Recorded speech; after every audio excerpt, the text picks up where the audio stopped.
வணக்கம். இந்த அரசு எந்திர முறை யாருக்கானது என்பதை பற்றி உங்களுடைய தொடர் அமைப்பின் பயணத்தின் அனுபவம் மூலமாக சொல்ல முடியுமா?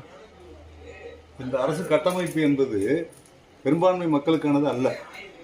இந்த நாட்டில் இருக்கின்ற தரக அதிகார வர்க்க முதலாளிகளை, பெரும் நிலப்பரப்புகளை பாதுகாப்பதற்கான அரசு தானே ஒழிய மக்களுக்கான அரசு இது கிடையாது. நீதிமன்றம், பின்ன பிற அரசு அலுவலகங்கள் அனைத்துமே யாருக்கானதாக இருக்கின்றது என்று நாம் பல்வேறு அனுபவங்கள் மூலம் நம்ம பார்க்குறோம். இது முதலாளிகளை பாதுகாக்கும், நிலப்பரப்புகளை பாதுகாக்கும், பெரும்பான்மை மக்களுக்கு எதிரானது. ஏன் அப்படி குறிப்பிட்டு நீங்கள் அதை அழுத்தி சொல்கிறீங்க?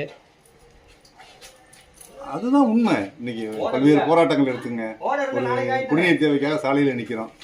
அப்போ சாலையில் நிற்கிறோம்னு சொன்னால் அதை தீர்த்து வைக்கக்கூடிய பொறுப்பு யாருக்கு இருக்குது?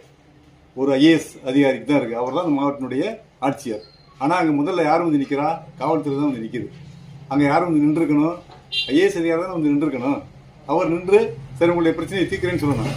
ஆனால் போராடுகின்ற மக்களை விரட்டுவதற்கு முதலில் காவல்துறை தான் வந்து நிற்கிது.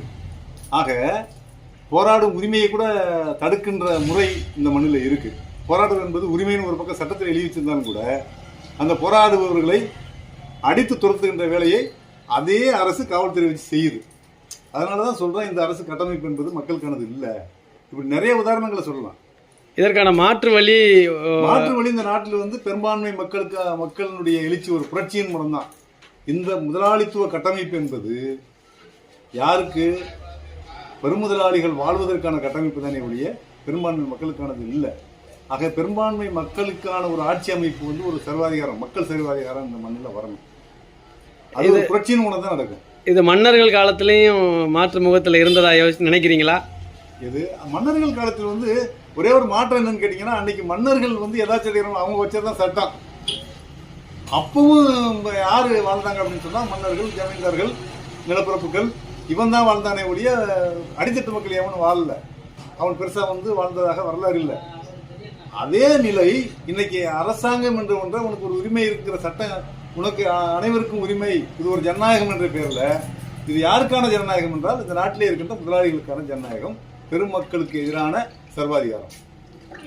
இதற்கான மாற்று கிடைக்குங்கிற நம்பிக்கை இருக்கு. நிச்சயமாக கிடைக்கும். ஏன்னு கேட்டா, நம்ம வந்து ஜமீன்தார்களை பார்த்தோம், நிலப்பரப்புகளை பார்த்தோம், அரண்மனைகளை பார்த்தோம். இன்னைக்கு அரண்மனைகள் இருக்கா? ஜமீன்தார்கள் இருக்காங்களா? அப்ப மாற்றம் என்பது அது மாறும் என்ற வார்த்தையை தவிர அனைத்துமே மாறிக்கொண்டிருக்கிறதுங்கிறது தான் மார்க்சினுடைய தத்துவம். எல்லாமே மாறிக்கிட்டு இருக்கு.